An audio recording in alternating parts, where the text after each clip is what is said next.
You're watching Fox 24 News AM Live with Lupe Zapata. Thanks for joining us and welcome into Fox 24 News AM Live. I'm Lupe Zapata. We start this morning getting you caught up with what's happening across the basin in your Wednesday edition of the Fox Fix. This is Local 2 News. Good morning, Basin. Good morning, Basin. I'm Lupe Zapata. And I'm Don Log. Thanks for joining us this morning. And happening today, the Midland Chamber of Commerce is holding their first ever State of Oil and Gas Luncheon. They're inviting select oil and gas experts to speak about the current and prospective state of oil and gas and how it relates to the Basin community. The event is held at the Horseshoe Arena and it's open to the public, specifically local business owners. It starts at 11 o'clock this morning and will wrap up around 1 o'clock. And we have an update on Sunday's tragic helicopter crash in New York, now affecting families here in Texas. Officials are now saying 2 of the 5 crash victims were 26-year-old Texas natives. Trevor Cadigan was a video journalist from Dallas who had just moved to New York, while Brian McDaniel was a Dallas fire rescue officer who had been with his fire station for close to 2 years. 2 crime scenes in Austin where a pair of suspicious explosive packages detonated, killing a teenager and injuring his mother. Our Brittany Glass joins us from Austin. She has the latest on what police are doing to keep the city calm. In your Crime Watch, we have an update on the Zuzu Verk murder case. Chris Estrada, whose trial is set for July 23rd, has requested a change of venue. And as of last check Tuesday, that motion has not been ruled on. For those not familiar with the Zuzu Verk case out of Alpine, Estrada was indicted on tampering charges in the slain Sol Ross student's murder after she went missing in October of 2016. Robert Fabian, the former boyfriend of Verk, was indicted on murder charges back in March of last year. And an early morning fire claimed the life of an Odessa woman and left her 5 dogs dead this past Sunday. While the cause of the fire is still unknown, officials with Odessa Fire Rescue confirmed that the smoke alarms in the home had been removed. Local 2's Caleb Califano had the chance to speak with OFR about the importance of smoke alarms. He has the story. Good morning, Basin. I'm Lupe Zapata. And I'm Don Log. Thanks for joining us this morning. Today is Wednesday, March 21st, 2018. Suspect is deceased and has significant injuries from a blast that occurred from detonating a bomb inside his vehicle.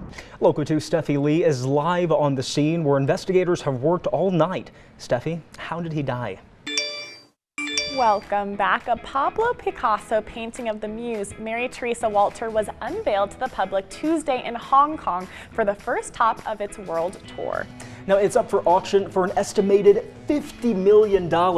It was painted in 1937, a few months after his masterpiece. Can you help me pronounce this, Kaylee? Guernica? Guernica. I can't say that word. It was another one of his masterpieces, though. Well, hi, neighbor. That's my best impression. Tom Hanks is set to play the best beloved childhood icon, Mr. Rogers.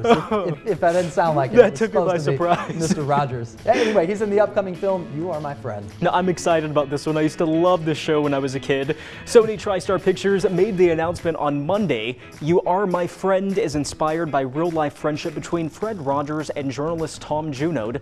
The two met after Junod enviously accepted an assignment to write a profile on Mr. Rogers. He later admitted their friendship ended up changing his life. Now, in case you didn't know, Mr. Rogers' Neighborhood was a popular children's television series that originated in the 1960s. In Hollywood, I'm David Daniel. I am so excited about Disney's The Jungle Cruise. Now, I've talked about it a little bit before, but I used to work at Disney World. I did the Disney College program right after college, and I was a skipper on the Jungle Cruise in the Magic Kingdom there in Florida. So cool. So they're making a movie off of basically what I used to do there on the ride. It's funny because I've never been to Disney World, but in Disneyland, that was my favorite The ride. Jungle Cruise? Because they're so punny, Yeah. and it's just a good time. It's a small little ride, but you always have a good time, and I love the corny, cheesy jokes. Oh gosh, I miss it so much. I went to Disney World just this past December with my family, and I of course rode the Jungle Cruise. Super cool. I'm also really excited for Black Panther. I know the hype has been everywhere about that movie. It looks really good. I'm looking forward to it. Definitely. Well, coming up, the Jacks are back in the studio talking about their busy upcoming weekend. Stay tuned. We'll be right back. Temperature 71 in December. I can't complain about that. Good way to close out the month. Looking forward to the warmth. Now, Chase, you commented on my Love that Christmas tie. Looks This like a candy right cane. here is the tie that my mother wanted me to wear on the show today. Sequins all over it. I said, Mom, that doesn't look that professional. I'm sorry. But I think we could all say that we've all been given that gift that we're like, I had one last year just like that. Yeah. Thanks for the gift. Well, this next story is talking just about that. It's the thought that counts, right? But perhaps your aunt, who only sees you once a year, didn't have the right thought when she gave you that kitty cat coffee cup when you're really a dog person. In today's Consumer Watch, Mary Maloney has tips to return gifts that you never wanted. Welcome back on this Valentine's Day morning. Well, when most people think of Valentine's Day, the first thing that comes to mind is flowers or that perfect gift for a loved one. But the feeling you get when the gift of love is shared is what really counts, right? Keeping with the tradition, I interviewed local couples at Odessa's 42nd Street HEB and asked them to sit down and share their love stories. 3 weeks.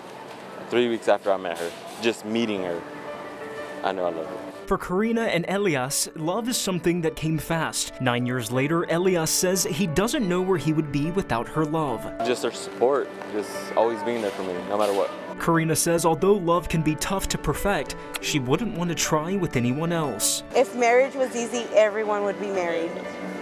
Marriage is the hardest thing, but that's what makes it worth it, is because if you love something, you choose to fight for it. Another lover who says he's found his perfect match is Mark. It's important to him to show his wife Beverly he loves her every day in the small ways. And whether it's holding hands as you're walking into a grocery store or kissing each other before you fall asleep at night, those are good times, and I'm truly grateful for all of those times. Together for 30 years, Beverly says she knew he was the one from the beginning. Just really easy to talk to, and so like I say, we just became really, really good friends, and then from there, I guess it's history. Speaking of history, Cheryl and Adrian says they'll never forget the first time the four-letter word was spoken.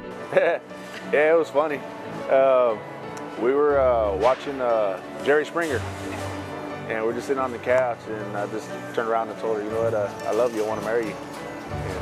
And she thought I was playing, which I wasn't, but... Cheryl says their bond is the kind she always wanted. 18 years and 3 kids later, she says it gets stronger every day. He's strong, loving, everything a woman would want in a guy, so I wouldn't give him back. She's just saying that because her birthday's coming up. Right? Don and Vida say 36 years ago they knew their love was real, but it wasn't until they decided to start a family that things got serious. When we made the commitment to adopt our son, and we talked then about how if we went to this level, there was no going back. When we decided to do that, it became a very strong bond. Another strong bond can be found in this brother and sister duo. Christopher and Bella prove love isn't just something romantic. What did you say your definition of love is, Christopher? Somebody protecting you. And his mom says the two are inseparable. He's a big protector. He loves his sister very much. So whether it's the love for your family or the feeling you have for the love of your life, these couples say you get what you give. You're going to have ups and downs in any relationship. And know that it's not going to always be a bed of roses. This is your best friend, so you can talk to them about anything. Even on the days when they're not being lovable, choose to love them. Always. Is it easy to love him? Not all the time. A special thanks to HEB for partnering with us and to everyone who sat down with me to share your stories. We'll be posting that story on our Facebook page and our website, yourbasin.com, later this morning.